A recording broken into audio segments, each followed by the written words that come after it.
എല്ലാവർക്കും സ്വാഗതം. ഈ റിവ്യൂ ഇഷ്ടപ്പെടുവാണെങ്കിൽ ഒന്ന് ലൈക്ക് ചെയ്തും സബ്സ്ക്രൈബ് ചെയ്തും സപ്പോർട്ട് ചെയ്യണം. ഏതായാലും നന്ദുവിൻ്റെ കയ്യിൽ നിന്ന് അടി മേടിച്ച് ആ സങ്കടത്തിൽ അനാമിക നേരെ വീട്ടിലോട്ട് ചെല്ലുവാണ്. ഓട്ടോയിലാണ് വരുന്നത്. ഇറങ്ങി വരുന്ന കാണുന്നത് രേവതിക്കൊരു പന്തികേട് തോന്നും. അന്നേരം രേവതി വന്നിട്ട് ചോദിക്കുന്നുണ്ട്, എന്താ മോളെ അവിടെ എന്തെങ്കിലും പ്രശ്നമുണ്ടോ, മോൾ ഒറ്റയ്ക്കാണോ വന്നത് എന്നൊക്കെ ചോദിക്കുമ്പം അമ്മ ഇതൊക്കെ ചോദിക്കുന്നതിന് മുമ്പ് ആദ്യം എൻ്റെ മുഖത്തേക്ക് നോക്കുകയെന്ന് പറയും. അന്നേരം രേവതി നോക്കിയിട്ട് അവൻ പിന്നെ നിന്നെ തല്ലിയോ എന്ന് ചോദിക്കും. അന്നേരം അനാമിക പറയുന്നുണ്ട്, അവനല്ല തല്ലിയത്, അവളാണ് ആ നന്ദു എന്ന് പറയും. അന്തേക്കും അങ്ങോട്ട് വേണുവും വരും. അപ്പോൾ അവളെന്തിനാ നിന്നെ തല്ലുന്നേ, അവൻ്റെ വീട്ടിൽ അനിയുടെ വീട്ടിൽ വന്നാണോ തല്ലിയത് എന്ന് ചോദിക്കും. അന്നേരം പറയും, അനിയുടെ വീട്ടിൽ വന്നല്ല, അവൻ അവളുടെ പുറകെ നടക്കുവാണല്ലോ, അതുകൊണ്ട് ഞാനും എൻ്റെ അമ്മായിമ്മയും അപ്പച്ചിയും കൂടെ അവരുടെ വീട്ടിലോട്ട് ചെന്നു. അന്നേരമാണ് അവൾ എന്നെ തല്ലിയത്, അതും അവൻ്റെ മുന്നിലിട്ട് എന്ന് പറയും. അന്നേരം അവർ ചോദിക്കുന്നുണ്ട്, മോളെ തല്ലുന്ന കണ്ടപ്പോഴും ജാനകി അവരാരും പ്രതികരിച്ചില്ലെന്ന് ചോദിക്കും. അന്നേരം ആരും പ്രതികരിച്ചില്ല, എന്നെ തല്ലുക മാത്രമല്ല ചവിട്ടുക ഒക്കെ ചെയ്തു, എൻ്റെ മേൽ മൊത്തം എനിക്കിപ്പം വേദനയാണ് എന്ന് പറയും. അന്തേക്കും രേവതി, ഇതങ്ങനെ വിട്ടുകൊടുക്കാൻ പറ്റത്തില്ല, ഇതിനൊരു പരിഹാരം കാണണം വേണു ഏട്ടാ, അവരുടെ വീട്ടിൽ പോയി 2 വർത്തമാനമേലും പറയണ്ടേ എന്ന് ചോദിക്കും. അന്നേരം വേണു ചോദിക്കുന്നുണ്ട്, ചുമ്മാ നിന്നെ തല്ലിയല്ലോ, അതിനൊരു കാരണം കാണൂല, അതെന്താ എന്ന് ചോദിക്കും. അന്നേരം അനാമിക പറയുന്നുണ്ട്, ഞാൻ അവിടെ ചെന്നിട്ട് ആ നയനോട് 2 വർത്തമാനം പറഞ്ഞു, അവളാണ് അനിയെ എപ്പോഴും അങ്ങോട്ട് വിളിച്ചു വരുത്തുന്നത്. അതിനെപ്പറ്റി സംസാരിച്ചു വന്നപ്പം എനിക്ക് ദേഷ്യം വന്നു, ഞാൻ അവളെ പിടിച്ചൊന്ന് തള്ളി, അതിനാണ് എന്നെ നന്ദു അടിച്ചത് എന്ന് പറയും. അന്നേരം വേണു ചോദിക്കുന്നുണ്ട്, നീ എന്തിനാ അവിടെ പോയി അവരെ പിടിച്ച് തള്ളാനൊക്കെ പോയത് എന്ന് ചോദിക്കും. അന്നേരം അനാമിക ദേഷ്യപ്പെട്ട് പറയുന്നുണ്ട്, പിന്നെ ഞാൻ എന്ത് ചെയ്യണം, അവൻ എപ്പോഴും അവരുടെ പുറകെയാണ്, അവളുമാർക്കുള്ള ആയുർവേദ മരുന്നും മേടിച്ചുകൊണ്ട് അവൻ അങ്ങോട്ട് പോയത്, അവളുമാരെ പുഷ്ടിപ്പെടുത്താൻ വേണ്ടി, അതൊക്കെ എനിക്ക് സഹിക്കാൻ പറ്റുമോ, അതുകൊണ്ടാണ് ഞാൻ ഇങ്ങനെ ചെയ്തത് എന്ന് പറയും. അന്നേരം രേവതി പറയുന്നുണ്ട്, എന്താണെങ്കിലും വേണുട്ടെ, ഇതങ്ങനെ വിട്ടുകൊടുക്കാൻ പറ്റത്തില്ല, അവിടെ പോയി 2 വർത്തമാനം പറഞ്ഞേ പറ്റുള്ളൂ എന്ന് പറയും. അന്നേരം വേണു, അത് നേരെ, ഏതായാലും അവിടെ പോയി അവളുമാരുടെ മുമ്പിൽ നിന്ന് തന്നെ 2 പറഞ്ഞിട്ട് വരാമെന്ന് പറഞ്ഞ് വേണു അങ്ങോട്ട് ഇറങ്ങിപ്പോവും. വേണു പോയി കഴിയുമ്പോഴേക്കും ഭയങ്കര സ്നേഹത്തിൽ രേവതി അനാമികയോട് ചോദിക്കുവാണ്, അനി വന്ന് വിളിച്ചിട്ടല്ലേ നീ അങ്ങോട്ട് പോയേ, ഇനിയിപ്പോൾ എന്താ ചെയ്യുന്നതെന്ന് ചോദിക്കും. അന്നേരം അനാമിക പറയുന്നുണ്ട്, ഇനി വന്ന് വിളിച്ചില്ലെങ്കിൽ ഞാൻ പോകില്ല എന്ന്. അന്നേരം രേവതിക്ക് ടെൻഷൻ. രേവതി, അങ്ങനെ പോകാതിരുന്നാൽ എങ്ങനെയാ മോളെ, നമ്മുടെ കാര്യം നിനക്കറിയാലോ, നമുക്ക് നിക്കക്കള്ളി ഇല്ലാണ്ടിരിക്കുവാണ് ഇപ്പം എന്ന് പറയും.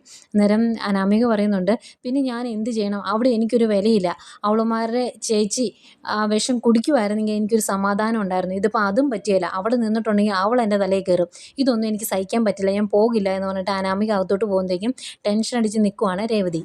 പിന്നെ കാണിക്കുന്നത് അനന്തപുരിയിൽ മാലയിട്ട എല്ലാവരും കൂടി അമ്പലത്തിൽ പോയി തൊഴുന്നതാണ്. അപ്പോൾ തൊഴുത് പ്രാർത്ഥിച്ച് നിൽക്കുമ്പം അവിടുത്തെ പൂജാരി ഇറങ്ങി വരുന്നുണ്ട്. എന്നിട്ട് പറയും, എല്ലാ കാര്യങ്ങളും നല്ല രീതിയിൽ തന്നെ നടക്കും, തടസ്സങ്ങളെല്ലാം മാറി ശബരിമലയിൽ പോയി തൊഴുതു വരിക, അന്നത്തേക്കും നിങ്ങളുടെ കുടുംബത്തിലുള്ള പ്രശ്നങ്ങളും മാറും, അവിടുത്തെ എല്ലാ സ്വരച്ചേർച്ചകളും മാറി അവിടെ എല്ലാവർക്കും സമാധാനം കിട്ടും എന്നൊക്കെ പറയുന്നുണ്ട്. എന്നിട്ട് ആദർശനോട് പറയുന്നുണ്ട്, മോൻ്റെ അമ്മായിമ്മ എല്ലാ ദിവസവും രാവിലെ ഇവിടെ വന്ന് തൊഴുന്നുണ്ട്, എല്ലാവർക്കും വേണ്ടി മൃത്യുഞ്ജയ പുഷ്പാഞ്ജലിയും ഒക്കെ കഴിക്കാറുണ്ട് എന്ന് പറയും. അന്നേരം മനസ്സിൽ ഓർക്കുവാണ് അഭി, അവർ വന്നിട്ട് അവരുടെ മക്കൾക്ക് വേണ്ടിയായിരിക്കും പ്രാർത്ഥിക്കുന്നത്, അല്ലാതെ ഒന്നും അവരൊന്നും ചെയ്യത്തില്ലല്ലോ എന്ന് മനസ്സിൽ ഓർക്കുന്നുണ്ട്. ഏതായാലും ഇത് കഴിഞ്ഞ് ആദർശ മനസ്സുരുകി പ്രാർത്ഥിക്കുന്നുണ്ട്, ഭഗവാനെ, ഞാൻ ശബരിമലയിൽ പോയിട്ട് തിരിച്ചു വരുമ്പോഴേക്കും എൻ്റെ അമ്മ എല്ലാ കാര്യങ്ങളും തിരിച്ചറിഞ്ഞ് എൻ്റെ നയനെ സ്നേഹിക്കണേ എന്നിങ്ങനെ മനസ്സറിഞ്ഞ് പ്രാർത്ഥിക്കുന്നുണ്ട്. പിന്നീട് ശബരിമലയ്ക്ക് പോകുന്നതിന് മുമ്പ് വീട്ടിൽ ദക്ഷിണ കൊടുക്കാൻ വേണ്ടി വരാമെന്ന് പറഞ്ഞായിരുന്നല്ലോ ആദർശ, അങ്ങനെ നയനയുടെ അടുത്തോട്ട് ചെല്ലുന്നു. എന്നിട്ട് ശബരിമലയ്ക്ക് പോകുന്ന കാര്യമൊക്കെ പറയുന്നുണ്ട്. എന്നിട്ട് പറയും, ഞാൻ അവിടെ പോയിട്ട് വരുമ്പം എല്ലാ കാര്യങ്ങളും ശരിയാകും എന്ന് തന്നെയാണ് എൻ്റെ പ്രതീക്ഷ, അമ്മ നിന്നെ സ്നേഹിച്ചു തുടങ്ങും എന്ന് എനിക്ക് വിശ്വാസമുണ്ട് എന്നൊക്കെ പറയുമ്പം നയന പറയുന്നുണ്ട്, അങ്ങനെയൊന്നും ഞാൻ മനസ്സിൽ കരുതുന്നില്ല, എനിക്കങ്ങനെ പ്രതീക്ഷയില്ല, പിന്നെ ആദർശേൻ്റെ കൂടെ ഒരുമിച്ച് ജീവിക്കണം എന്ന് എനിക്ക് ആഗ്രഹമുണ്ടായിരുന്നു, അതൊന്നും സാധിക്കുമെന്ന് എനിക്ക് തോന്നുന്നില്ല എന്ന് പറയും. എന്നാൽ ആദർശ് പറയും, നീ അങ്ങനെ വിഷമിക്കുകയൊന്നും വേണ്ട, ഞാൻ ശബരിമലയിൽ പോയിട്ട് വന്നു കഴിയുമ്പം നിന്നെ ഇവിടെ വന്ന് കൂട്ടിക്കൊണ്ട് പോയിക്കോളാം എന്ന് പറയും. അന്നേരം നയന പറയുന്നുണ്ട്, ഇല്ല ആദർശേട്ടാ, ഞാൻ ഇനി അങ്ങോട്ട് വന്നെങ്കിൽ അമ്മ എന്നെ വിളിക്കണം, അമ്മ വിളിക്കാതെ ഞാൻ അങ്ങോട്ട് വരില്ല എന്ന് പറയും. എന്നിട്ട് ആദർശ് ചോദിക്കും, അങ്ങനെ വാശി പിടിക്കേണ്ട കാര്യമുണ്ടോ എന്ന് ചോദിക്കുമ്പം അങ്ങനെ വാശി പിടിക്കുന്നതല്ല, അമ്മയുടെ കാര്യത്തിൽ നമ്മൾ കുറച്ചുകൂടി ശ്രദ്ധിക്കണം, അമ്മയുടെ കരൾ മാറ്റി വെച്ചു, ഇനി അമ്മയ്ക്ക് മനസ്സമാധാനമാണ് വേണ്ടത്, അമ്മയുടെ ഏറ്റവും വലിയ മനസ്സമാധാനക്കേട് ഞാനാണ് എന്നാണല്ലോ അമ്മ പറയുന്നത്, അതുകൊണ്ട് ഞാൻ അവിടെ ഇല്ലാതിരിക്കുന്നതാണ് നല്ലത്, ഇതും ആദർശേട്ടൻ മേടിച്ചെന്ന വീടല്ലേ, ഈ വീട്ടിൽ ഞാൻ എല്ലാ സൗകര്യത്തോടും കൂടി സമാധാനത്തോടു കൂടി കഴിഞ്ഞോളാം, ആദർശേട്ടനെ എൻ്റെ കൂടെ നിൽക്കണം എന്ന് തോന്നുമ്പം ഇവിടെ വന്ന് നിൽക്കാമല്ലോ, അമ്മയുടെ അനുവാദത്തോടു കൂടി കൂടി തന്നെ, അതിന് പ്രശ്നമൊന്നുമില്ലല്ലോ, അതാണ് നല്ലത് എന്ന് പറയും. അന്നേരം ആദർശ് പറയുന്നുണ്ട്, ഇനിയിപ്പോൾ അങ്ങനെയൊക്കെ വേണ്ടി വരും, കാരണം എനിക്കിപ്പം അമ്മയും നീയും ഒരുപോലെ തന്നെയാണ്, രണ്ടുപേരെയും എനിക്ക് വേണം, രണ്ടുപേരും ഒരുപോലെ സ്നേഹിക്കാൻ തന്നെയാണ് ഞാൻ തീരുമാനിച്ചേക്കുന്നത് എന്ന് ആദർശ് പറയുന്നുണ്ട്. അത് കഴിഞ്ഞ് രണ്ടുപേരുടെ അകത്തോട്ട് കയറി വരും. അന്നേരം നന്ദു ഉണ്ട്, അതുപോലെ കനകയുണ്ട്. ആ മോനെ ശബരിമലയ്ക്ക് പോകുന്നത് ഇന്നാണല്ലേ എന്ന് ചോദിക്കും. അന്നേരം അതെ, ഞാൻ അച്ഛനെ കണ്ടിരുന്നു കടയിൽ വെച്ച്, അച്ഛന് ദക്ഷിണ കൊടുത്തു, ഇനി അമ്മയ്ക്കൂടെ ദക്ഷിണ തരട്ടെ എന്ന് പറഞ്ഞ് കനകയ്ക്കും ദക്ഷിണ കൊടുത്ത് അനുഗ്രഹമൊക്കെ മേടിക്കുന്നുണ്ട്. അന്നേരം കനകയും പറയുന്നുണ്ട് കേട്ടോ, ശബരിമലയിൽ പോയിട്ട് വന്നു കഴിയുമ്പം എല്ലാം ശരിയാകും, എല്ലാം ശരിയായി എല്ലാവരും പരസ്പരം സ്നേഹിക്കുന്ന ഒരവസ്ഥ എത്തും, അതിനുവേണ്ടി ഞാനും പ്രാർത്ഥിക്കുന്നുണ്ട് എന്നൊക്കെ കനകയും പറയുന്നുണ്ട്. അത് കഴിഞ്ഞ് നന്ദുവിനോട് ആദർശ് പറയും, നന്ദു നിനക്ക് വേണ്ടി ഞാൻ പ്രാർത്ഥിക്കാം കേട്ടോ എന്ന്. അന്നേരം നന്ദു പറയുന്നുണ്ട്, എനിക്ക് വേണ്ടി പ്രാർത്ഥിച്ചില്ലേലും വേണ്ടില്ല, ആദർശേൻ്റെ അമ്മയുടെ മനസ്സൊന്ന് മാറാൻ വേണ്ടി പ്രാർത്ഥിച്ചാൽ മതി, എങ്കിൽ നിങ്ങൾ രണ്ടുപേരോട് ഒരുമിച്ച് ഒരു വീട്ടിൽ താമസിക്കുന്നത് ഞങ്ങൾക്ക് കാണാൻ പറ്റുള്ളൂ എന്ന് പറയും. അന്നേരം ആദർശ് പറയുന്നുണ്ട്, എന്ത് ചെയ്യാം, എല്ലാവരും ഭയങ്കര വാശിയിലാണ് എന്ന് പറയുക കേട്ടോ. അന്നേരം കനക പറയുന്നുണ്ട്, മോനെ ഇത് വാശിയല്ല, മോനേക്കാൾ കൂടുതൽ പകൽ സമയങ്ങളിൽ ഒരുമിച്ചുള്ളത് മോൻ്റെ അമ്മയും നയനമോളുമാണ്.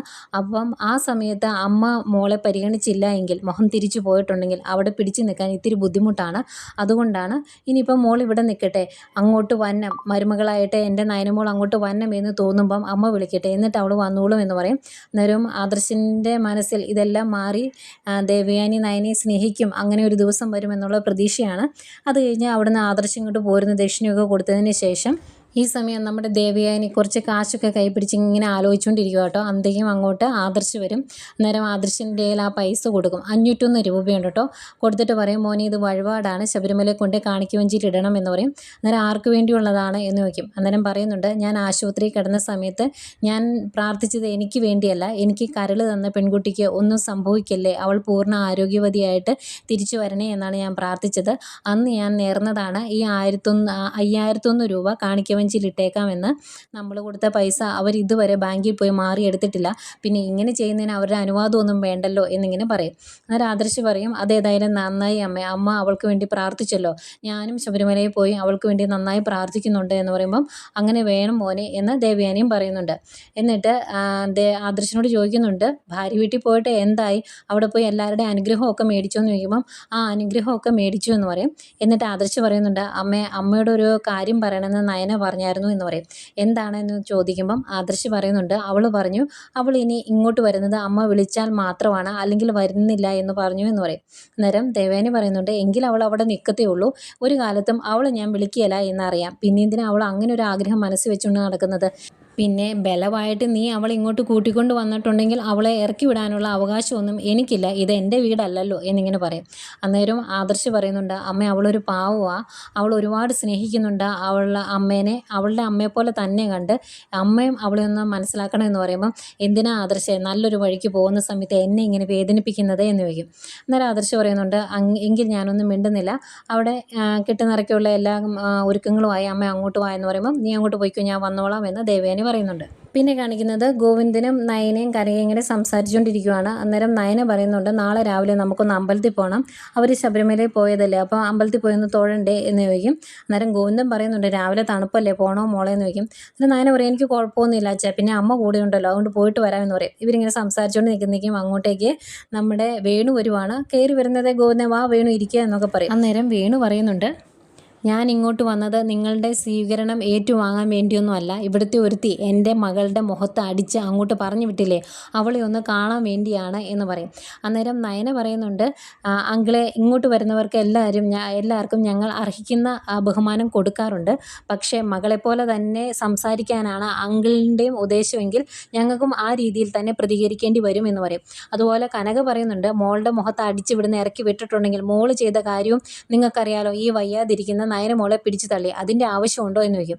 അന്നേരം വേണു ചോദിക്കുന്നുണ്ട്, അവൾക്ക് എന്താ അസുഖം, നിങ്ങൾക്ക് എല്ലാവർക്കും പൊതുവെ ഒരു അസുഖമുണ്ട്, അഹങ്കാരം, അതിന് പ്രത്യേകിച്ച് മരുന്നൊന്നും ഇല്ല എന്ന് പറയും. എന്നിട്ട് പറയുന്നുണ്ട്, ഒരു കാര്യം ഞാൻ പറഞ്ഞേക്കാം, എൻ്റെ മകളെ തല്ലിയ അവളെ ഞാൻ വെറുതെ വിടുവോ എന്നൊന്നും ഓർക്കണ്ട, നിങ്ങളുടെയൊക്കെ ഉദ്ദേശം എന്താണ് എന്ന് എനിക്ക് നല്ല രീതിയിൽ അറിയാം. 2 മക്കളെ ചുളുവിൽ അനന്തപുരിയിലേക്ക് പറഞ്ഞു വിട്ടു, ഇനി 3ാമത്തെ ആളെ ഇങ്ങടെ അങ്ങോട്ട് പറഞ്ഞു വിട്ടെങ്കിൽ പിന്നെ സേഫ് ആയാലോ, പിന്നെ മരുമക്കളുടെ ചെലവിൽ കഴിയാലോ, അതിന് വേണ്ടിയല്ലേ എന്ന് ചോദിക്കും. അന്നേരം ഗോവിന്ദൻ പറയും, അനാവശ്യം അനാവശ്യം പറയരുത്, ഞാനിപ്പോഴും അധ്വാനിച്ചാണ് ജീവിക്കുന്നത് എന്ന് പറയുമ്പം, ഓ അതൊക്കെ ഞങ്ങൾക്കറിയാം, ഇത് ആദർശ് വാടകയ്ക്ക് എടുത്ത് തന്ന വീടാണെന്ന് പറയപ്പെടുന്നു, ഇനിയിപ്പം അവന് ഇത് നിങ്ങളുടെ പേരിലേക്ക് എഴുതി തരാനും മതിയല്ലോ, മേടിച്ച് തരാനും ചാൻസ് ഉണ്ട്. അതൊക്കെ വെച്ച് നോക്കുമ്പോൾ കാര്യങ്ങളൊക്കെ ഞങ്ങൾക്ക് മനസ്സിലാകും. അതുകൊണ്ട് മര്യാദയ്ക്ക് ഞാൻ പറയുവാണ്, ഇനി ഇങ്ങനെ എന്തെങ്കിലും ഉണ്ടായിട്ടുണ്ടെങ്കിൽ എൻ്റെ തനി സ്വരൂപം അറിയും എന്നൊക്കെ പറഞ്ഞിട്ട് ഇങ്ങനെ വലിയ ഭീഷണി മുഴക്കി നിൽക്കുന്ന സമയത്താണ് നന്ദു അവിടെ ഇല്ലായിരുന്നു, നന്ദു പുറത്തു പോയതായിരുന്നു. നന്ദു കയറി വന്നെ കാണുന്നത്.